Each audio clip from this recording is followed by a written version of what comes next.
My name is Henry Warhurst. I work at a company called Nordic Air Defence, and I am a software engineer. We make a very cheap, very fast-moving counter-UAS missile, let's call it. It's electrically propelled, and it's designed to take down low-cost UAVs. We saw the success of the Munich Hackathon, and we saw all the talent and the fantastic ideas that came out of that hackathon. And we believe that Europe needs more strategic autonomy, manufacturing capability, and I think European defense is important now because primarily the Ukraine crisis has shown that Europe isn't prepared for the threats that are present in the 21st century. We have outdated weapon systems, outdated military doctrine. We don't understand how to use drones correctly, and we just don't have the manufacturing capability at the moment.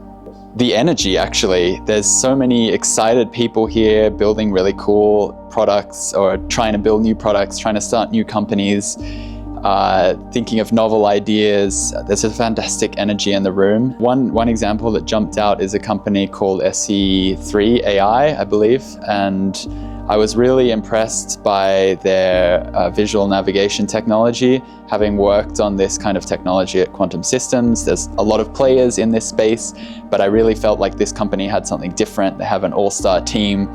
They have the best professor in the world, I believe, in visual navigation. And that's crazy that we have these kinds of people here at this hackathon. It's really exciting.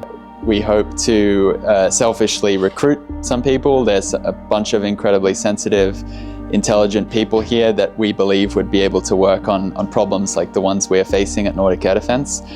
But unselfishly, I think I'd love to see a bunch of cool startups pop out of this hackathon. I like to see people being entrepreneurial and working on their own ideas instead of following the well-trodden path of joining big corporates and sticking with the status quo. I think we innovate as society when people be bold and follow their ideas and innovate.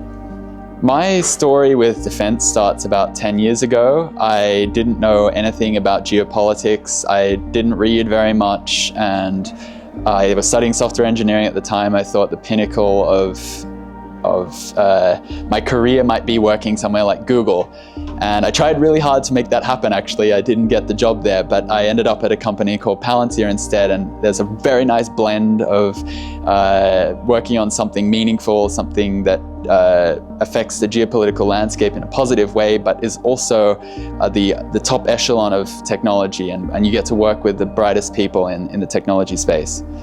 That continues to motivate me today. I want to solve problems that cause people pain.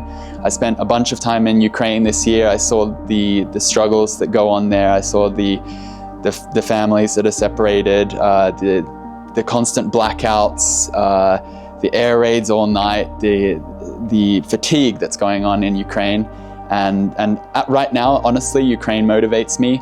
I'm Australian. I hope we never have to face something like that. And so if I can help Ukraine somehow, it makes me feel good. It makes me feel like I did the right thing and I worked on something meaningful.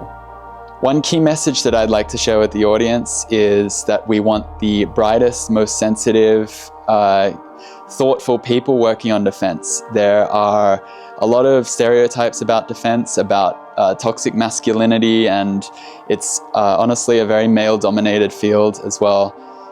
We, I believe, are best as a society when we have people who care deeply about human rights working on defense, making sure that the systems we develop today protect people's safety in 10 years, 20 years time from now. This can't be overlooked, and if we restrict defense to just sort of macho people who want to build bombs and kill people, to put it bluntly, we're worse off as a society. So I want to see a lot more people who wouldn't otherwise go into defense consider it.